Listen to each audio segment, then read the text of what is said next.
Saatnya Anda dengar dan bicara di Pro 1 RRI Merauke, kanal informasi dan inspirasi.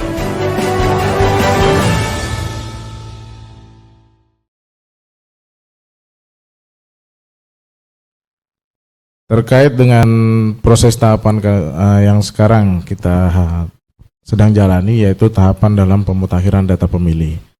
Di mana dalam pemutakhiran data pemilih ini dimulai dari penyusunan daftar pemilih, di mana nanti akan terciptanya model A daftar pemilih yang akan dibawa oleh Pantarlih di lapangan. Kemudian dilanjutkan dengan pemutakhiran data pemilih, daftar pemilih yang saat ini sedang berlangsung, yaitu nantinya akan dilakukan perekrutan Pantarlih. Dalam tahapan setelah pemutakhiran data pemilih ini akan dilakukan penyusunan daftar pemilih sementara. Lanjutkan dengan penyusunan daftar pemilih sementara hasil perbaikan. Dilanjutkan dengan penyusunan daftar pemilih tetap dan penyusunan daftar pemilih pindahan. Nah, dalam tantangannya yang terkait pemutakhiran data pemilih ini di Kabupaten Merauke sendiri, yang saat ini merupakan ibu kota dari Provinsi Papua Selatan, bahwa banyak warga dari luar Kabupaten Merauke yang masuk ke Kabupaten Merauke, di mana juga banyak yang dirasa mungkin belum mengurus kartu identitasnya sesuai ke alamat Kabupaten Merauke. Ini yang menjadi tantangan dari kita. Makanya kita mengajak warga Merauke yang belum mengurus kartu identitas di Kabupaten Merauke ini, dimohon untuk segera datang ke Capil mengurus kartu identitasnya sesuai Kabupaten Merauke, agar pada saat coklit nanti bisa didata sebagai pemilih dan nantinya akan masuk dalam daftar pemilih tetap. Baik, dalam perekrutan Pantarlih ini tentunya ada syarat-syarat yang harus dipenuhi. Syarat umumnya yaitu berwarga negara, terus berwarga negara Indonesia, dan diutamakan yang berkedudukan di alamat setempat sesuai dengan nanti ketika dia akan coklit, sehingga yang bersangkutan tahu mana warganya. Nah, dalam perekrutan Pantarlih ini juga diharapkan anggota yang mengetahui atau paham familiar dengan teknologi, melek teknologi, dalam artian nantinya akan dilakukan juga proses dalam pencoklitan, yaitu menggunakan sistem aplikasi e-coklit, yaitu secara digital. Jadi memang kita harapkan bahwa yang menjadi anggota Pantarlih itu adalah warga masyarakat setempat, paham tentang teknologi, mungkin secara itu garis besarnya. Jadi kita mempunyai badan ad hoc dari mulai PPD sampai PPS hingga nanti ada KPPS nantinya tentunya menjelang hari pemungutan suara. Nah, pada saat untuk perekrutan Pantarlih ini diberikan kewenangan kepada PPS dalam merekrutan Pantarlih, di mana pengumuman mulai perekrutan itu dimulai dari tanggal 13 sampai tanggal 17 Juni 2024 ini. Kemudian nanti di tanggal sesuai seleksinya nanti di tanggal 24, di mana yang Pantarlih sudah diterima nanti akan dilantik dan dilakukan bimbingan teknis terhadap Pantarlih pada tanggal 24. Dan juga bersama itu pula akan dilakukan coklit perdana pada tanggal 24 Juni 2024 yang berlangsung selama 1 bulan sampai dengan 24 Juli 2024. Jadi proses coklit itu awalnya nanti tentunya kita memberikan bimbingan teknis kepada Pantarlih pada saat akan melakukan coklit. Sebelumnya harap koordinasi dengan RT RW setempat. Kemudian setelah koordinasi mendatangi warga di lingkungannya berada. Nah, apa yang perlu disiapkan oleh masyarakat atau warga, yaitu KTP elektronik.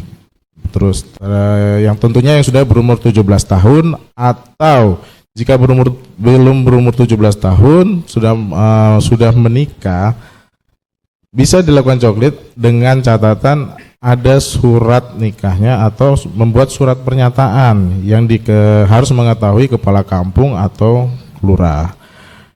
Jika belum mempunyai KTPL, bisa menunjukkan kartu keluarga atau biodata ataupun identitas kependudukan digital seperti itu. Jadi diharapkan masyarakat khususnya Kabupaten Merauke harap menyiapkan data-data identitasnya, karena mulai tanggal 24 Juni 2024 ini sampai 24 Juli 2024 akan dilakukan proses coklit, dan kami himbau untuk petugas-petugas Pantarlih kami dapat diterima, karena ini fungsinya yaitu untuk apa? Untuk menetapkan DPT. Jangan sampai warga masyarakat Kabupaten Merauke yang sudah mempunyai KTPL berkedudukan di Merauke tidak terdata dalam DPT. Mengurus surat pindah ke Kabupaten Merauke. Proses coklit akan dilakukan mulai tanggal 24 Juni. Tentunya kami harapkan juga kepada warga yang sudah ber-KTP Kabupaten Merauke diminta untuk standby. Dalam artian ketika coklit datang harap diterima dengan baik, karena itu fungsinya yaitu untuk mendata warga apakah yang bersangkutan sudah terdaftar dalam daftar pemilih atau belum. Ketika belum terdaftar dalam daftar pemilih yang dibawa oleh Pantarlih, maka akan dimasukkan sebagai pemilih baru di Kabupaten Merauke, tentunya berdasarkan kartu identitasnya yaitu KTP Kabupaten Merauke. Tetapi ketika ada dari kabupaten lain yang masuk ke Kabupaten Merauke belum memiliki atau belum bisa menunjukkan KTP-nya KTP Kabupaten Merauke, itu tidak bisa kita coklit, karena tentunya ketika misalnya KTP-nya ada di kabupaten lain dalam link cakup Provinsi Papua Selatan, dia masih terdaftar di kabupaten asalnya. Oleh karena itu kami harapkan jika memang terutama mungkin pegawai-pegawai yang dari kabupaten lain ketika sudah ke Merauke harap segera mengurus kartu identitas KTP Kabupaten Merauke agar bisa dicoklit. Namun ketika nanti ada yang terlewatkan, ada di pada tahapan ada setelah DPS ada tanggapan masyarakat, dan juga kita minta kepada warga masyarakat Kabupaten Merauke untuk dapat mengecek pada saat DPS sudah ditetapkan, karena di situ ada tanggapan masyarakat. Di situ warga masyarakat bisa mengecek apakah sudah terdaftar atau belum. Ketika belum terdaftar dalam DPS, bisa diajukan atau datang ke PPS, PPD, atau bisa langsung ke KPU Kabupaten Merauke untuk memberitahukan bahwa yang bersangkutan belum terdaftar dalam DPS. Jadi dalam pencoklitan ini terkait jamnya itu fleksibel, Mbak, tergantung dari Pantarlihnya. Pantarlihnya akan jalan mulai jam berapa. Kalau memang nanti kita arahkan, terutama bagi yang pegawai-pegawai ini biasanya pagi tidak berada di rumah. Tetapi kemungkinan ada keluarganya yang berada di rumah bisa menunjukkan identitas. Namun jika memang terlewatkan seperti yang tadi saya sampaikan, belum merasa dicoklit, di pintu rumahnya belum ada stiker coklit, tetapi sudah mempunyai KTP elektronik Kabupaten Merauke, di mana nanti ketika penetapan DPS belum terdaftar, kita memberikan ruang. Oleh karena itu kita harapkan keaktifan juga dari masyarakat untuk mengecek pada saat setelah penetapan daftar pemilih sementara, karena di situ ada ruang. Kalau dalam pilkada ini kurang lebih 10 hari, di mana di situ kami harapkan warga masyarakat Kabupaten Merauke juga berperan aktif untuk mengecek data pribadinya maupun keluarganya apakah sudah terdaftar dalam DPS atau belum.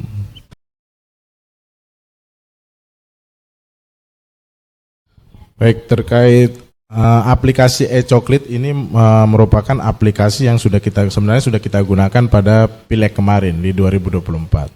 Cuman memang hanya ada satu distrik yang berhasil menggunakan e-coklit. Namun di Pilkada 2024 ini kembali kita tekankan bahwa yuk kita gunakan e-coklit pada Pantarlih kita. E-coklit ini sebenarnya memberikan kemudahan-kemudahan dalam mencoklit, karena dia berbasis HP Android, menggunakan HP Android. Di mana aplikasi e-coklit ini membutuhkan sinyal pada saat dia diinstal ataupun dalam mengupgrade fitur-fitur di dalamnya. Setelah semuanya terinstal, baik itu mulai daftar pemilih, laporan hasil coklit semuanya, ketika Pantarlih turun ke lapangan yang tidak ada sinyal, itu bisa digunakan. Nah, nanti setelah data itu masuk, sudah diketik oleh Pantarlih dalam aplikasi tersebut, untuk sinkronisasinya baru menggunakan sinyal kembali. Kalau coklit, Pantarlih datang dengan membawa buku kerja Pantarlih, form A daftar pemilih, laporan hasil coklit, form daftar pemilih potensial baru. Kalau e-coklit, Pantarlih hanya bisa membawa HP Android saja. Di situ bisa mendatanya menggunakan HP Android, tidak perlu lagi membawa kelengkapan yang lainnya. Sebenarnya ini hanya fitur atau aplikasi yang memudahkan Pantarlih dalam mencoklit warga masyarakat.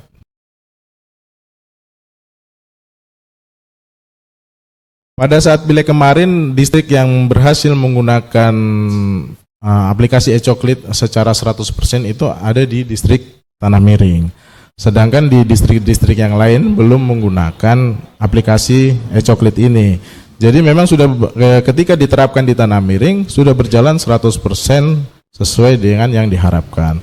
Nah, di Pilkada 2024 ini kita harapkan distrik-distrik yang besar khususnya yang mempunyai sinyal bagus bisa menggunakan aplikasi e-coklit ini, karena kemarin kita sudah lakukan BIMTEK terhadap PPD untuk menggunakan aplikasi e-coklit ini.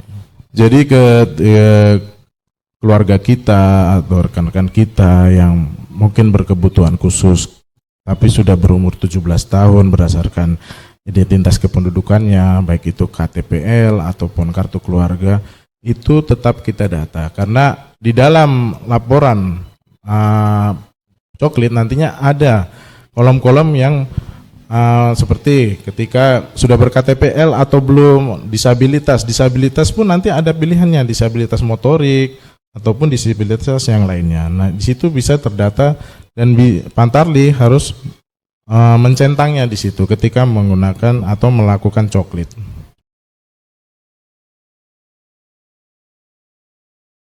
Terkait honor atau bayaran terhadap Pantarlih ini saya sendiri belum tahu karena belum ada juknis dari KPU RI berapa yang akan dibayarkan kepada Pantarlih. Tetapi mungkin tidak jauh berbeda dari yang sebelumnya. Tetapi untuk pastinya kita menunggu juknis dari KPU RI. Saya tidak bisa bilang di sini berapa, jangan sampai apa yang saya sampaikan tidak sesuai. Jadi kita tunggu saja juknis dari KPU RI.